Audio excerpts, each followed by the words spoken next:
Friends, आज मैं एक क्वेश्चन लेकर आई हूँ। वो क्वेश्चन ये है कि क्या हस्बैंड अपनी वाइफ के अगेंस्ट डोमेस्टिक वायलेंस का केस फाइल कर सकते हैं या नहीं।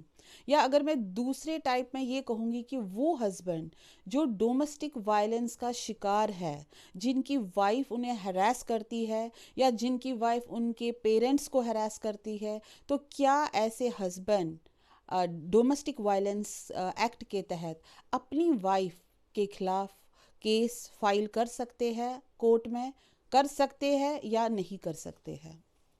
फ्रेंड्स, क्वेश्चन बहुत ही पेचीदा क्वेश्चन है। इसका जो आंसर है वो डायरेक्ट हम दे नहीं सकते हैं, क्योंकि जो प्रोटेक्शन एक्ट है, जो डोमेस्टिक वायलेंस का एक्ट है, ये बना है for the protection of women, महिलाओं के प्रोटेक्शन के लिए।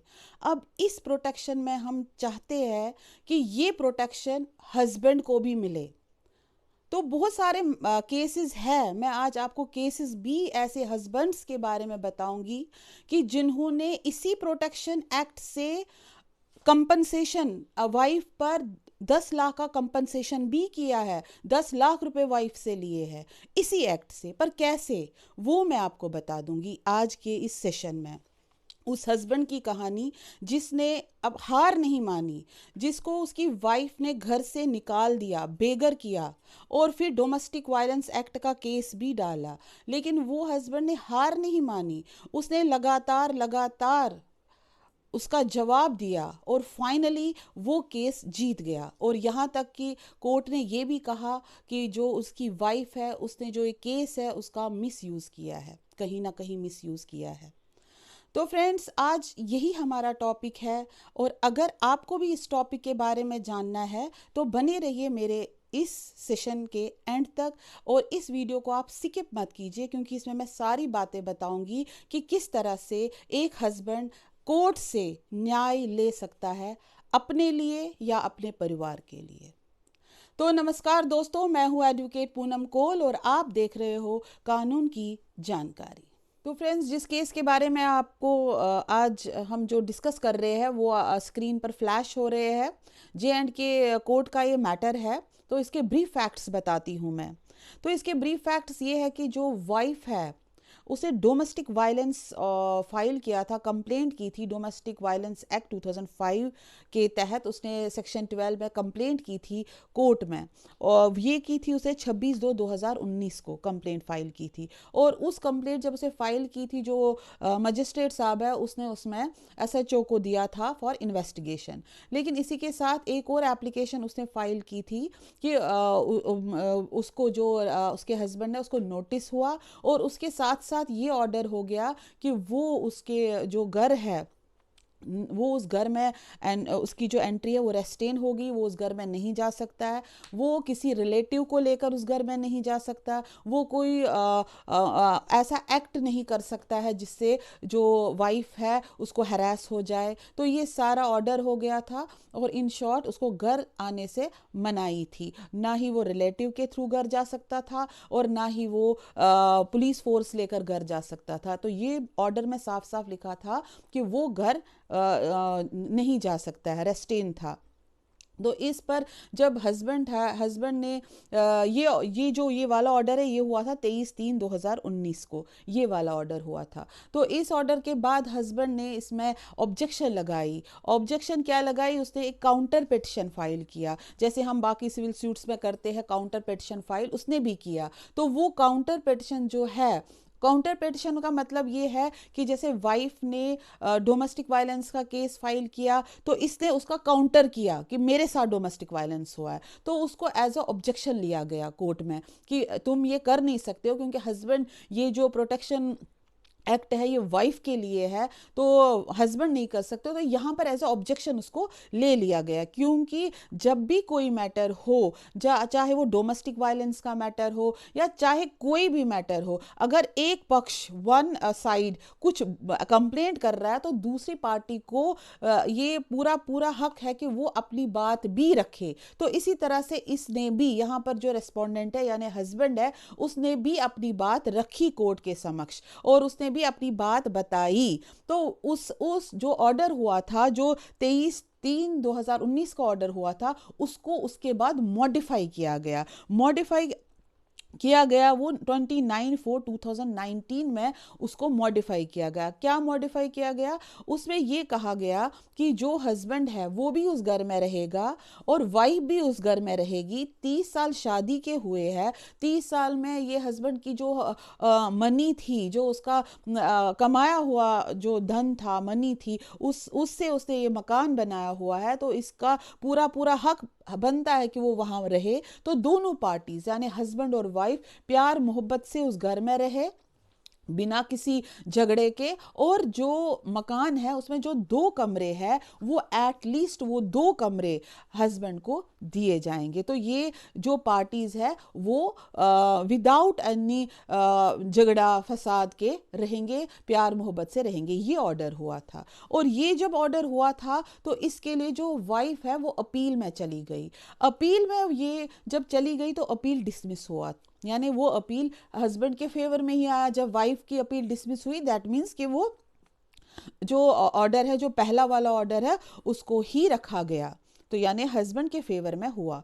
उसके बाद ये इतना केस बढ़ गया कि वो सुप्रीम कोर्ट भी चली गई, जो वाइफ है, कि मुझे कुछ इंसाफ के लिए, अपने इंसाफ के लिए वो सुप्रीम कोर्ट तक चली गई और वहां तक भी वो केस को हार गई। यानी उसके जो केस थे वो डिसमिस हो गया और वो केस हस्बैंड के फेवर में ही आ गया कि हस्बैंड ने जो ऑब्जेक्शन फाइल की थी, जो उसने काउंटर पिटिशन फाइल की थी, उसको एज अ ऑब्जेक्शन लगाया गया और ये कहा गया कि जी हाँ, जो लोअर कोर्ट ने ये डिसीजन दिया है कि दोनों एक ही घर में रहेंगे, 2 कमरे इसको दिए जाएंगे, वही ऑर्डर प्रिवेल, वही ऑर्डर होगा। और इस वाइफ का जो भी इसे अपील किया वो डिसमिस हो गया। तो फ्रेंड्स, जो डिसमिस होने के बाद, जब अपील डिसमिस हो गई, तो वाइफ ने एक्चुअली जो ये मैटर है, इसमें बहुत सारी फाइंडिंग्स लिखी गई है, बहुत सारा लिखा गया है। मैं आपको शॉर्ट में बताती हूँ जो इम्पोर्टेंट पॉइंट्स है। तो इम्पोर्टेंट उसके बाद ये है कि ये वाइफ जो है उसने जो कंप्लेंट की थी डोमेस्टिक वायलेंस एक्ट 2005 में, उसको विड्रॉ करने की एप्लीकेशन लगाई कि मुझे इस केस को विड्रॉ करना है। तो कोई प्रॉब्लम नहीं है। जो जज साहब थे उसने ये कहा कि आप तो कभी भी विड्रॉ कर सकते हो, कोई प्रॉब्लम नहीं है, लेकिन आप रीज़न दे दो कि क्या रीज़न है विड्रॉ होने का। तो जो उनके जो वाइफ के वकील साहब थे उसने ये कहा कि प्रोटेक्शन एक्ट जो है वो वाइफ के यानी महिलाओं के प्रोटेक्शन के लिए बना है। तो ये उनकी मर्जी है कि वो कब इसको फाइल करे या कब इसको विड्रॉ करे। लेकिन जो ये तर्क था वो जज साहब था, उसको ये तर्क जो था, जो ये आर्ग्यूमेंट था इसके वाइफ के वकील साहब का, तो वो आर्ग्यूमेंट वो कुछ ठीक नहीं लगा। उसने कहा कि ठीक है, ये बात सही है कि वाइफ के प्रोटेक्शन के लिए बना है, वाइफ इसको फाइल कर रही है, वाइफ इसको विड्रॉ कर रही है, लेकिन पहले आपको ये बताना है कि वाइफ ये मैटर 2019 से ड्रैग कर रही है, ठीक है। और जब ये ड्रैग कर रही है और जो हस्बैंड है, हस्बैंड को उसने अननेसेसरली घर से बाहर निकाला, यानी वो वहाँ से बेघर रहा है, वो मेंटल हैरेसमेंट हस्बैंड को हुई है। और उसके बाद वो अपील में चली गई है, यहाँ तक कि वो सुप्रीम कोर्ट तक चली गई है और वहाँ से भी हार गई। और जब वो अब हार गई और अब वो ये कह रही है कि मैं ये केस डिसमिस करूँगी, तो ऐसा नहीं है कि जब उसको लगेगा कि केस हार गई तो वो विड्रॉ करेगी मैटर। तो ये आपको रीज़न देना है, तो वैलिड रीज़न तो था ही नहीं इसमें। तो इस पर कोर्ट ने ये कहा कि this law is meant for the protection of the woman but not for the harassment of husband के harassment के लिए नहीं बना है। इसलिए कोर्ट ने 10 लाख रुपए उस पर जुर्माना किए कि आपको हस्बैंड को 10 लाख रुपए 1 मंथ के अंदर देना है। तो फ्रेंड्स, लास्ट पॉइंट, जो ऑर्डर का लास्ट पॉइंट है, यानी पैरा नंबर 16, मैं आपको पढ़कर बताती हूँ word to word. In view of the above, this court allows the instant application seeking withdrawal of the instant petition under section 12 of the DV act along with all other application and the petition is dismiss as withdrawn. मान ली उसकी बात कि आपका जो petition है वो withdraw हो गया, जितनी भी एप्लीकेशंस है वो सारे विड्रॉ हो गई। डिसमिस्ड एज विड्रॉ, मतलब विड्रॉ हो गई। लेकिन उसके बाद हाउएवर द पेटिशनर शैल पे cost of ₹10 lakh only to the respondent who has been deprived of shelter and accommodation from his own house under the grab of order obtained in the instant petition। यानी husband को जो harassment हुआ, जिसको घर से निकलना पड़ा, उसके लिए उसको कंपनसेशन, ये जो है कंपनसेशन 10 लाख रुपए देने पड़े। और उसके बाद क्या लिखता है, besides both the parties are direct to restore the same position with respect to position of the share household as existed on the date of the institution of instant petition. मतलब जैसे जो है वो वैसा ही रहेगा, जो हस्बैंड है वो भी उस घर में रह सकता है। In case the AP fails to pay or does not pay the cost to the respondent within a period of 1 month from the date of this order, the same shall be recovered in the manner prescribed from the recovering land revenue. Accordingly, the instant application is disposed of, file be consigned to record after due completion। ये मैंने आपको order का last para सुनाया जिसमें पूरा gist है, जिसमें ये कहा गया, मैंने आपको वो भी समझाया कि क्या कहा गया, जिसमें ये कहा गया कि जो जहाँ था, जो इसी घर में दोनों रहेंगे, 30 साल की शादी हुई थी, दोनों इसी घर में रहेंगे। और ये जो मोटा मोटा जो ये है कि जो वुमेन प्रोटेक्शन एक्ट है, ये महिलाओं के प्रोटेक्शन के लिए, पर हस्बैंड के हरासमेंट के लिए नहीं है। तो फ्रेंड्स, ये था ये मैटर। अब वो सवाल लेकर जो मैं आई थी, तो उस सवाल का आंसर क्या है? उस सवाल का आंसर ये है कि अगर हस्बैंड चाहता है कि वो अपनी वाइफ के खिलाफ कंप्लेंट करेगा तो वो कर सकता है। देखिए, वुमेन्स प्रोटेक्शन एक्ट 2005, इसको आप छोड़ दीजिए। अगर आपकी वाइफ, अब मैं आपसे ये कह रही हूँ, अगर आपकी वाइफ आपको हरास कर रही है, आपके घर वालों को हरास कर रही है, आपके साथ गाली गलौज कर रही है, घर छोड़कर जा रही है, आप अपने वाइफ से परेशान हो गए हो, तो आप तुरंत के तुरंत उसके खिलाफ कंप्लेंट कीजिए। आपके साथ वो मारपीट कर रही है तो आईपीसीबी में इतनी धाराएं हैं, 323 है, 325 है, एक्सटॉर्शन है, इतनी सारी धाराएं हैं, इतने सारे सेक्शंस हैं जहां पर आप वाइफ के खिलाफ कंप्लेंट कर सकते हो। कोर्ट में कर सकते हो, पुलिस स्टेशन में कर सकते हो, लेकिन आपको करना है। लेकिन यहाँ पर हस्बैंड लोग क्या करते हैं, वो ये सोचते कि हमारी बात तो कोई मानता ही नहीं, मानेगा ही नहीं, कि बीवी ने मारा, बीवी हरास कर रही है, ये तो कोई मानता ही नहीं है, हाँ पुलिस वाले नहीं मानेंगे, क्या होगा। अब अगर इस हस्बैंड ने भी ये सोची होती बात, तो इसको भी इंसाफ तो नहीं मिलता ना। यानी आपको करना है, आपको एक कदम उठाना है अपनी सेफ्टी के लिए, अपने परिवार की सेफ्टी के लिए। और अगर आपकी wife domestic violence case file करती है तो वहां पर आप ऑब्जेक्शन फाइल कर सकते हो, आप काउंटर पिटिशन फाइल कर सकते हो, जिसको एज अ ट्रीट ऑब्जेक्शन करेंगे। यानी आप वहां पर भी अपनी बात रख सकते हो, वहां आप अपनी बात को प्रूव कर सकते हो। अगर वाकई में आपकी वाइफ आपको हरास करती है तो आप यहां पर अपनी बात को प्रूव कीजिए। हस्बैंड को भी मौका मिलता है अपनी बात प्रूव करने का। लेकिन यहाँ पर क्या होता है कि जब भी हस्बैंड लॉयर के, देखिए मैं किसी के अगेंस्ट नहीं बोल रही हूँ, लेकिन जब भी वो अपने फ्रेंड्स या लॉयर्स के पास जाता है तो वो उसे तुरंत कहता है कि तुम ना section 9 restitution of conjugal rights file करो, वो फाइल करो। तो यहाँ पर मैं किसी का बोल नहीं रही हूँ कि किसी का, ना ही मैं अगेंस्ट हूँ ना ही मैं किसी का फेवर कर रही हूँ, लेकिन जो ये सेक्शन 9 है रेस्टिट्यूशन ऑफ कंजुगल राइट्स, ये आपको पता क्या है? ये है कि हमारी जो वाइफ है वो घर छोड़कर चली गई है और हम चाहते हैं कि वो वापस आए। अब यहाँ पर आपको वकील साहब या कोई भी आपको ये कहता है कि अगर हम ये एप्लीकेशन लगा देंगे और वाइफ वहाँ कोर्ट में बोलेगी कि नहीं मैं नहीं जाऊँगी, तो ये आपका मेंटेनेंस, हम मेंटेनेंस के केस में हम ये बोलेंगे कि वाइफ घर छोड़कर खुद चली गई है। हमने तो नहीं बोला, हमने तो सेक्शन 9 लगाया था, लेकिन फिर वो नहीं आ रही है। तो यहाँ पर भी आप ये गलती कर रहे हो। ये सेक्शन 9 लगाने का मतलब, अगर वो आपको हरास कर रही है, वो आपसे मारपीट कर रही है और वो घर छोड़कर चली गई है, instead of going to police station for the complaint, you have to file the complaint against your wife.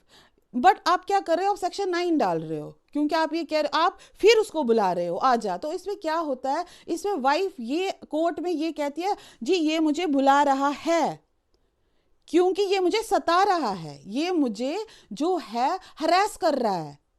और अगर एक उसका अपना फ्रीडम है, वो कहाँ रहेगी? क्योंकि उसको अगर वो कोर्ट में इतना ही बोलेगी कि मुझे मेरा फ्रीडम है कि मैं कहाँ रहूँगी, क्योंकि मुझे इसके घर में रहने से खतरा है, ये मुझे मारने की कोशिश करते हैं, ये मैं तो इनको कुछ कर नहीं रही हूँ इसलिए ये मुझे बुला रहे हैं, अब मुझे खतरा, यानी आप वो खुद ही बता रही है कि मुझे खतरा है इसके साथ, ये मेरे साथ मारपीट कर रहे हैं, मैं वहाँ नहीं रहूँगी। और कोर्ट क्या बोलेगा? कोर्ट बोलता है ठीक है भाई, ये आपके साथ नहीं रहना चाहती है तो ख़त्म कहानी, क्योंकि आप इसको हरास कर रहे हो, इसको प्रॉब्लम है कि क्योंकि आपके घर वाले इसको हरास कर रहे हैं, इसको ऐसा लगता है कि आप इसको इसको अपनी जान का खतरा लगता है आपके घर में। तो कोई भी कोर्ट, ये याद रखिए, चाहे वो कोई सुप्रीम कोर्ट तक भी आप जाओ, कोई भी कोर्ट किसी भी लेडी को नहीं कंपेल नहीं कर सकती है कि ज़बरदस्ती आपको हस्बैंड के साथ रहना है। अगर वो ये कहेगी कि मेरा हस्बैंड मुझे हरास कर रहा है और मेरे जान को खतरा है, तो यहाँ आपका सेक्शन 9 का फ़ायदा क्या है फिर? तो अगर आपकी, मेरी बात ये मान लीजिए कि अगर आपकी वाइफ आप पर हरास कर रही है, the first and foremost thing what you have to do, you have to file the complaint against your wife, let it be in section any section in IPC, section 323, 325, kidnapping का, kidnapping not, extortion का जो भी है, आपको उसके खिलाफ IPC धारा जो भी है वहाँ पर भी आप कंप्लेंट कर सकते हो। और अगर वो आप ये कहोगे कि वो तो फिर हमें मेंटेनेंस भी मांग रही है, 125 मांग रही है, फाइल कर रही है, मेंटेनेंस दे रही है, तो वहाँ पर रजनीश वर्सेस नेहा का के तहत उसको एफिडेविट देना है, डिटेल्ड इनकम एफिडेविट देना है, आपको भी देना है। तो यहाँ पर अगर पूरा स्टेटस के हिसाब से दोनों हस्बैंड वाइफ को रहना है तो जितना भी आपको देना है। और अगर आप यहाँ पर ये लगाओगे कि सेक्शन 9 का वो नहीं आ रही है जी, मैं मेंटेनेंस कैसे दूंगा, वो खुद ही चली गई घर छोड़कर, तो ये भूल जाइए, क्योंकि कोर्ट को भी पता है कि आप ज़बरदस्ती वाइफ को नहीं ला सकते हो। और अगर वाइफ कहेगी कि मुझसे बदतमीज़ी करता है, हरास कर रहा है, तो कोर्ट उसको कंपेल नहीं कर सकती है। लेकिन यहाँ पर अगर आप कोर्ट को पहले ही कंप्लेंट दिखाओगे कि मैंने ऑलरेडी कंप्लेंट की थी पुलिस स्टेशन में, उन्होंने कुछ किया नहीं था, इसलिए मैंने 156(3) भी डाला था मजिस्ट्रेट साहब के सामने पहले ही, यानी ये पहले ही लड़ाई करके घर से बाहर गई थी, और जब इसने मुझे हरास किया, जब इसने मेरे साथ लड़ाई की, तब मैंने पुलिस में ऑलरेडी कंप्लेंट डाली थी। और अगर पुलिस कुछ करेगा, कार्रवाई करेगा, तो वो आप दिखाइए कि पुलिस ने ये इन्वेस्टिगेशन किया। और अगर पुलिस ने इन्वेस्टिगेशन नहीं किया तो आप ये कहो कि वो कॉपी मैंने फॉरवर्ड की थी SHO को, कमिश्नर ऑफ पुलिस को, या उसके बाद भी अगर कार्रवाई नहीं होगी तो 156(3) में आपने एप्लीकेशन डाल दी। यानी आपको यहाँ बोलने का मौका पूरा मिलेगा कि वाइफ आपको हरास कर रही थी और आपने वो जो फैक्ट है वो कंप्लेंट की थी, पुलिस को बताया था। तो यहाँ पर तो इस चीज़ से आपको राहत मिलेगी कि हाँ, हस्बैंड सही बोल रहा है, क्योंकि वाइफ उसके बाद कंप्लेंट करेगी। वाइफ, क्योंकि जो लेडीज़ फेक एलिगेशन लगाती है ना, वो आफ्टर थॉट होता है, वो पहले मायके जाती है, फिर सोचती है, फिर बाद में करती है। फेक लेडीज़ की बात कर रही हूँ, सारे लेडीज़ की नहीं बात कर रही हूँ, फेक लेडीज़ की बात कर रही हूँ। तो जो हस्बैंड डोमेस्टिक वायलेंस का सच में शिकार है, तो उसको अगर उसका घर नहीं बस रहा है, द फर्स्ट थिंग इज़ कि पहले अपना घर बसाओ। नहीं बस रहा है घर, तो तुरंत के तुरंत कंप्लेंट करो, और तुरंत के तुरंत अगर उसने DV का केस डाला है तो ऑब्जेक्शन उसमें तुरंत के तुरंत उसी में काउंटर पिटिशन फाइल कर लो, और अपनी बात पुलिस को, ये जो मजिस्ट्रेट है उसको बताओ, और इससे आप बच सकते हो। तो उम्मीद करती हूँ कि आपको इस सवाल का जवाब मिल गया होगा कि आपको क्या करना है, किस तरह से अपनी प्रोटेक्शन करनी है, किस तरह से आपको काउंटर करना है, किस तरह से आपको कंप्लेंट करनी है। तो कैसा लगा आपको वीडियो, बताइएगा ज़रूर। नेक्स्ट टॉपिक लेकर दोबारा से आऊँगी, पुनः मुलाकात करूँगी आपसे कोई नए टॉपिक के साथ। तब तक के लिए मुझे इजाज़त दीजिए। नमस्कार। Keep watching my channel.